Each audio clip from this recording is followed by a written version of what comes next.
Assalamualaikum warahmatullahi wabarakatuh. Perkenalkan, kami dari kelompok 3 yang beranggotakan saya, Ava Septianingrum, NIM 2019-11081, kemudian Anissa Faila Sofa, NIM 2019-11085, Sinta Amalia Sirait, NIM 2019-131, Soluna Farda, NIM 2019-132, Oktaviana Setiawati, NIM 2019-151, dan Juli Setiawati, NIM 2019-167. Di sini kami akan mempresentasikan mengenai alat dan teknik pengembangan sistem informasi. Pengertian sistem. Secara umum, sistem adalah kumpulan elemen yang saling berhubungan dan berinteraksi dalam satu kesatuan untuk menjalankan suatu proses pencapaian suatu tujuan utama. Sistem dapat didefinisikan dengan pendekatan prosedur dan pendekatan komponen. Sistem dapat didefinisikan sebagai kumpulan dari prosedur-prosedur yang mempunyai tujuan tertentu. Karakteristik sistem. Yang pertama, mempunyai komponen, segala sesuatu yang menjadi bagian penyusun sistem. Yang kedua, mempunyai batas. Batas sistem diperlukan untuk membedakan satu sistem dengan sistem yang lain. Yang ketiga, mempunyai lingkungan. Segala sesuatu yang berada di luar sistem, lingkungan yang menguntungkan akan selalu dipertahankan untuk menjaga keberlangsungan sistem. Yang keempat, mempunyai penghubung. Segala sesuatu yang bertugas menjembatani hubungan antara komponen dalam sistem. Yang kelima, mempunyai tujuan, kondisi atau hasil akhir yang ingin dicapai oleh sistem untuk jangka waktu yang panjang. Pengertian informasi. Sumber dari informasi adalah data. Data merupakan kenyataan yang menggambarkan suatu kejadian-kejadian dalam kesatuan nyata. Informasi adalah hasil dari pengolahan data dalam suatu bentuk yang lebih berguna dan lebih berarti bagi penerimanya, yang menggambarkan sesuatu kejadian-kejadian yang nyata yang digunakan untuk pengambilan keputusan. Sistem informasi. Suatu sistem yang dibuat oleh manusia yang terdiri dari komponen-komponen dengan organisasi untuk mencapai suatu tujuan, yaitu menyajikan informasi. Sistem informasi terdiri dari beberapa komponen yang mendukungnya, yaitu yang pertama, perangkat keras. Komponen yang mencakup peranti fisik seperti perangkat komputer. Yang kedua, perangkat lunak. Sekumpulan instruksi pemrograman untuk memproses data. Yang ketiga, prosedur. Sekumpulan aturan untuk mengatur kerja dari sistem informasi. Yang keempat, orang. Pihak yang bertanggung jawab terhadap pengembangan, penggunaan, pemeliharaan sistem. Yang kelima, basis data. Kumpulan data yang saling terintegrasi berkaitan dengan penyimpanan data. Yang terakhir, jaringan komputer dan komunikasi data. Sekumpulan komputer yang saling terhubung sehingga memungkinkan terjadinya komunikasi. Teknik atau metodologi pengembangan sistem, identifikasi dan seleksi proyek. Langkah pertama dalam SDLC, keseluruhan informasi yang dibutuhkan oleh sistem. Identifikasi, analisis, prioritas, dan susun ulang. Dalam tahapan ini, ada beberapa hal yang harus dilakukan di antaranya. Yang pertama, mengidentifikasi proyek-proyek yang potensial. Potensial dari proyek yang dimaksud adalah seberapa besar keuntungan yang bisa diperoleh, durasi waktu yang tersedia apakah cukup untuk menyelesaikan proyek, dan apakah sumber daya yang dimiliki untuk menyelesaikan proyek. Yang kedua, melakukan klasifikasi dan meranking proyek. Jika pada saat bersamaan ada beberapa proyek yang harus dikerjakan sekaligus, maka perlu dibuat klasifikasi dan ranking proyek. Dari proyek yang paling layak untuk dikerjakan sampai proyek yang dirasa tidak menguntungkan jika dikerjakan. Yang ketiga, memilih proyek untuk dikembangkan. Jika klasifikasi dan ranking telah ditetapkan, maka selanjutnya adalah menentukan proyek yang harus dikerjakan. Inisiasi dan perencanaan proyek. Dalam tahapan ini, proyek SI yang potensial dijelaskan dan argumentasi untuk melanjutkan proyek dikemukakan. Rencana kerja yang matang juga disusun untuk menjalankan tahapan-tahapan lainnya. Pada tahap ini ditentukan secara detail rencana kerja yang harus dikerjakan, durasi yang diperlukan masing tahap, sumber daya manusia, perangkat lunak, perangkat keras, maupun finansial diestimasikan. Analisis. Tahapan analisis adalah tahapan di mana sistem yang sedang berjalan dipelajari dan sistem pengganti diusulkan. Dalam tahapan ini dideskripsikan sistem yang sedang berjalan, masalah dan kesempatan didefinisikan, dan rekomendasi umum untuk bagaimana memperbaiki, meningkatkan atau mengganti sistem yang sedang berjalan diusulkan.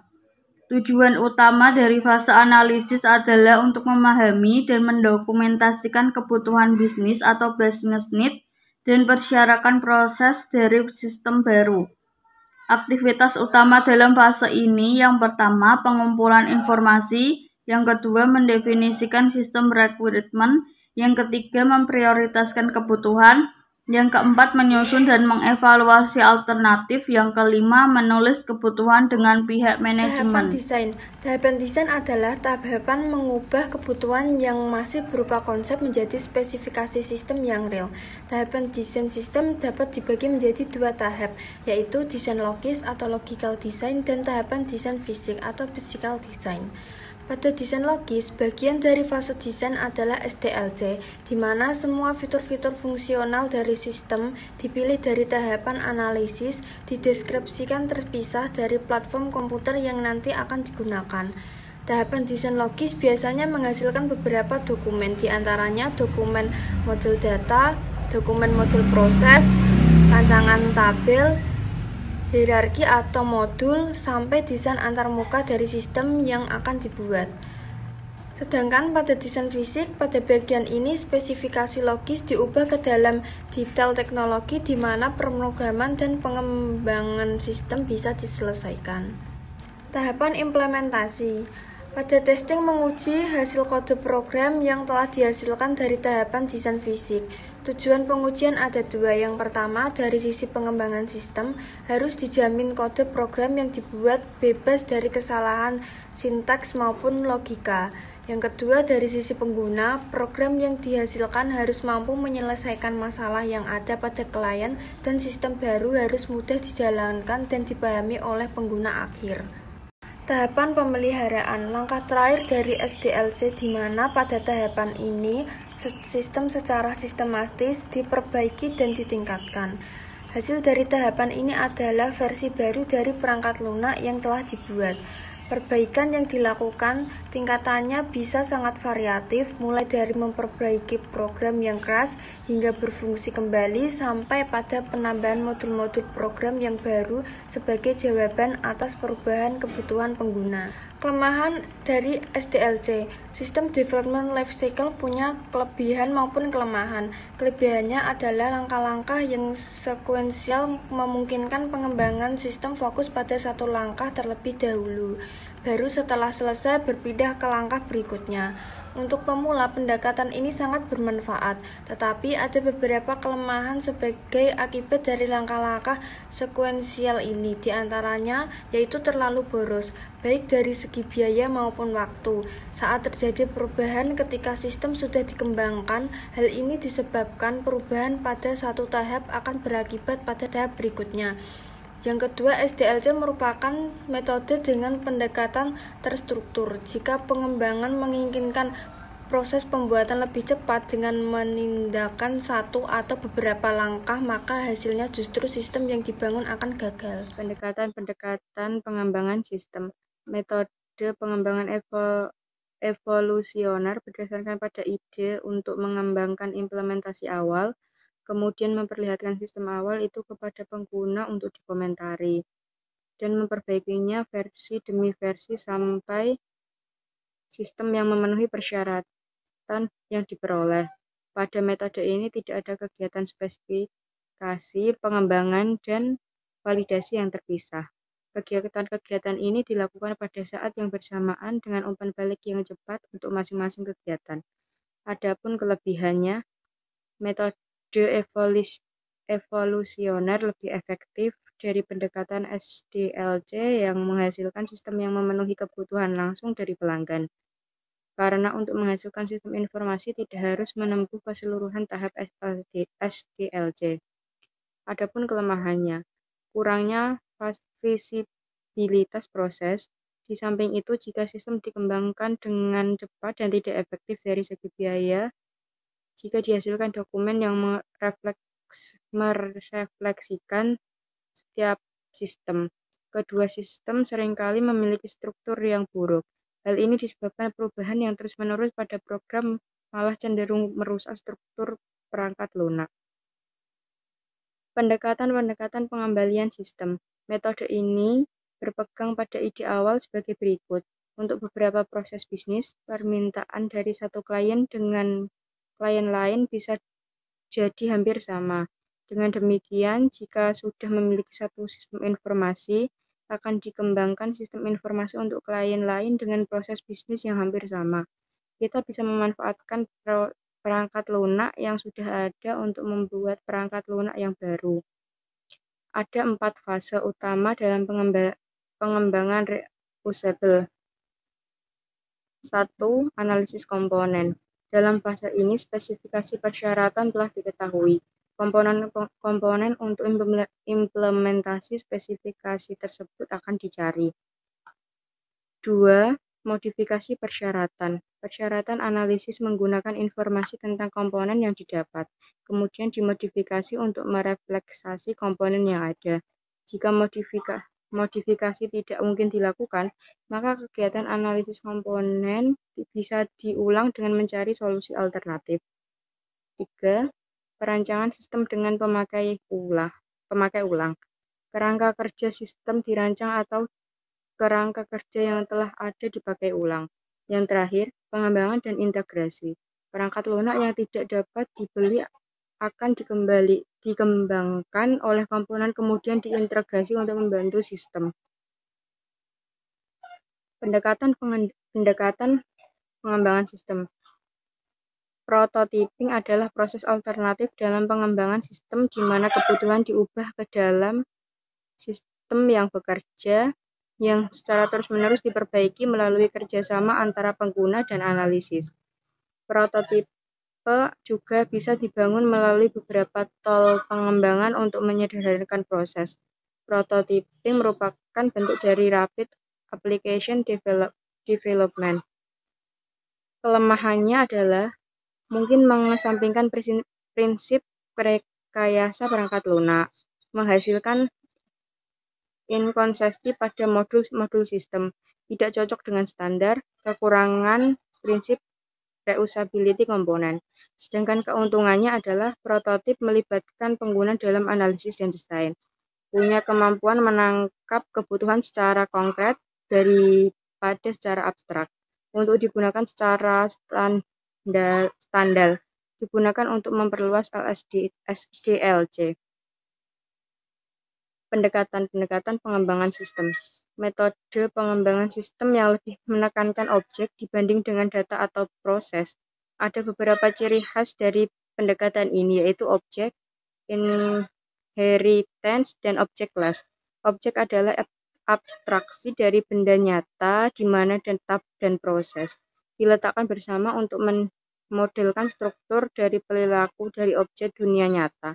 Inheritance merupakan properti yang muncul ketika tipe entitas atau objek kelas disusun secara hierarki dan setiap tipe entitas atau objek kelas menerima atau mewarisi atribut dan metode pendahuluannya.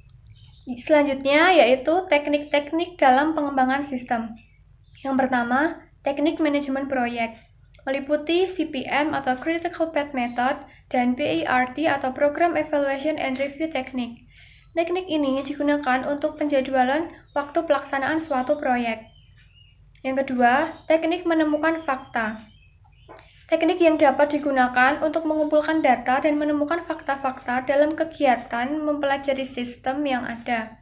Teknik-teknik ini diantaranya wawancara, observasi, daftar pertanyaan, dan mengumpulkan sampel.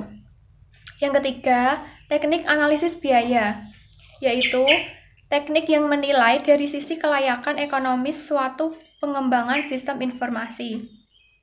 Yang keempat, teknik untuk menjalankan rapat, Selama proses pengembangan sistem dilakukan, seringkali rapat-rapat diadakan baik oleh tim pengembangan sistem sendiri atau rapat antara tim pengembangan sistem dengan memakai sistem manager, sehingga kemampuan analisis sistem untuk memimpin suatu atau berpartisipasi di dalam suatu rapat merupakan hal yang penting. Yang kelima, teknik inspeksi atau walkthrough. Inspeksi merupakan kepentingan dari pemakaian sistem dan walkthrough merupakan kepentingan dari analisis sistem. Selanjutnya yaitu alat pengembangan sistem. Yang pertama, bagan alir dokumen. Bagan alir dokumen merupakan bagan alir yang menunjukkan arus dari laporan dan formulir, termasuk tembusan-tembusannya. Yang kedua, Entity Relationship Diagram atau ERD. Merupakan diagram yang memperlihatkan entitas-entitas yang terlibat dalam suatu sistem serta hubungan-hubungan atau relation antar entitas. Komponen-komponen pembentuk model ERD yaitu yang pertama, entitas atau entity, yaitu individu yang mewakili sesuatu yang nyata atau eksistensinya dan dapat dibedakan dari suatu yang lain. Yang kedua, atribut atau attributes or properties, yaitu setiap entitas pasti memiliki atribut yang mendeskripsikan karakteristik atau properti dari entitas tersebut.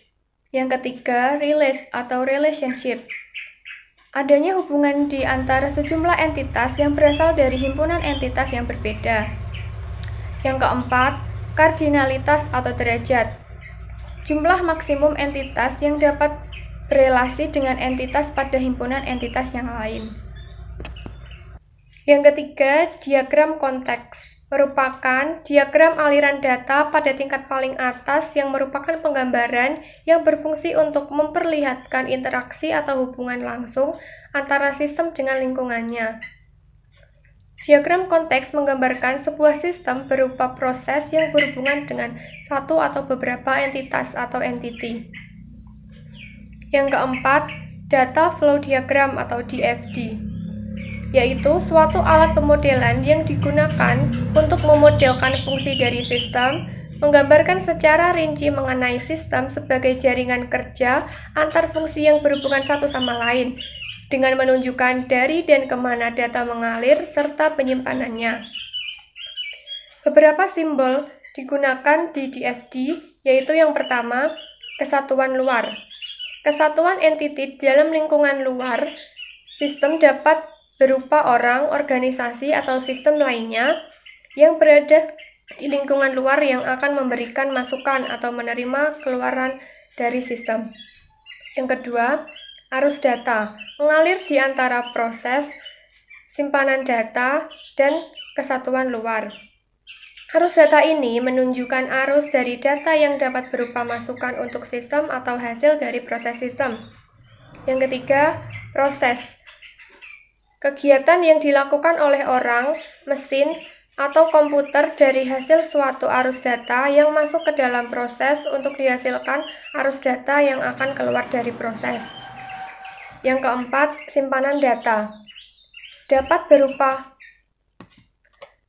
berupa suatu file atau database dalam sistem komputer, suatu arsip atau catatan manual, suatu kotak tempat data dalam meja seseorang, suatu tabel acuan manual, dan suatu agenda atau buku. Alat pengembangan sistem yang kelima yaitu ada spesifikasi proses. Untuk menggambarkan semua proses model aliran yang nampak pada tingkat akhir penyaringan, kandungan dari spesifikasi proses dapat termasuk teks naratif, gambaran bahasa desain program atau program design language (PDL) dari algoritma proses, persamaan matematika, tabel, diagram atau bagan. Yang keenam ada kamus data, katalog fakta tentang data dan kebutuhan informasi dari suatu sistem informasi. Dengan menggunakan kamus data, analisis sistem dapat mendefinisikan data yang mengalir dari sistem dengan lengkap. Kamus data harus memuat hal-hal berikut ini. Ada nama arus data. Aliran atau nama lain dari data dapat dituliskan bila nama lain ini ada.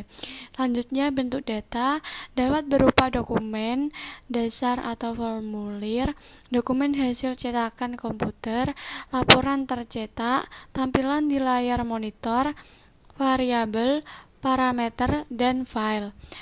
Selanjutnya ada arus data, menunjukkan dari mana data mengalir dan kemana data akan menuju.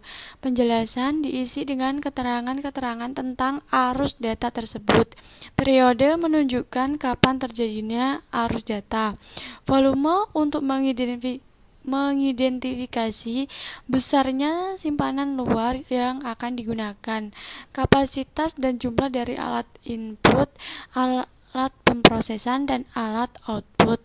Yang terakhir ada struktur data, menunjukkan arus data yang dicatat di kamus data terdiri dari item-item data apa saja. Untuk selanjutnya, alat pengembangan sistem yang ketujuh ada skema relasi, yaitu untuk presentasi atribut-atribut dari entity yang terdapat dalam sistem dan hubungan antar entity pada model ERD. Skema relasi merupakan turunan dari ERD. Untuk yang ke-8 ada SADT, struktur analisis dan desain teknik. Struktur analisis dan desain teknik memandang suatu sistem terdiri dari dua hal, benda atau objek dokumen data, dan kejadian atau kegiatan yang dilakukan oleh orang, mesin, atau perangkat lunak. Menggunakan dua tipe diagram, yaitu diagram kegiatan atau activity diagram disebut actigram, dan diagram data atau data diagram yang disebut datagram. SADT mempunyai kelebihan sebagai berikut. Yang pertama, mudah dipelajari. Yang kedua, merupakan alat yang baik untuk digunakan sebagai komunikasi antara analisis sistem dengan pemakaian sistem selama proses pengembangan sistem. Yang ketiga, akan didapat dokumentasi rancangan sistem terstruktur. Yang keempat, dengan spesifikasi desainnya sama, kebanyakan perancang sistem akan menghasilkan solusi yang hampir mirip. Di samping itu, SADT juga mempunyai kekurangan, antara lainnya membutuhkan waktu dan personel yang lebih banyak untuk membuatnya. Metode ini bagus untuk di tahap analisis dan desain secara umum, sedangkan untuk desain rinci analisis sistem harus menggunakan alat atau metodologi yang lain lagi. Yang ketiga yaitu aplikasi dari metodologi ini membutuhkan tingkat keahlian dan pengalaman dari analisis sistem. Kegagalan pengembangan sistem disebabkan karena satu, kurangnya penyesuaian pengembangan sistem. Yang kedua, kelalaian menetapkan kebutuhan pemakaian dan melibatkan pemakaian sistem. Yang ketiga, kurang sempurnanya evaluasi kualitas analisis biaya, adanya kerusakan dalam kesalahan rancangan. Yang keempat, penggunaan teknologi komputer dan perangkat lunak yang tidak direncanakan dan pemasangan teknologi tidak sesuai. Yang kelima, pengembangan sistem yang tidak dapat dipelihara. Dan yang keenam, ada implementasi yang direncanakan dilaksanakan kurang baik. Sekian, terima kasih presentasi dari kelompok saya. Apabila ada kesalahan mohon dimaafkan. Wassalamualaikum warahmatullahi wabarakatuh.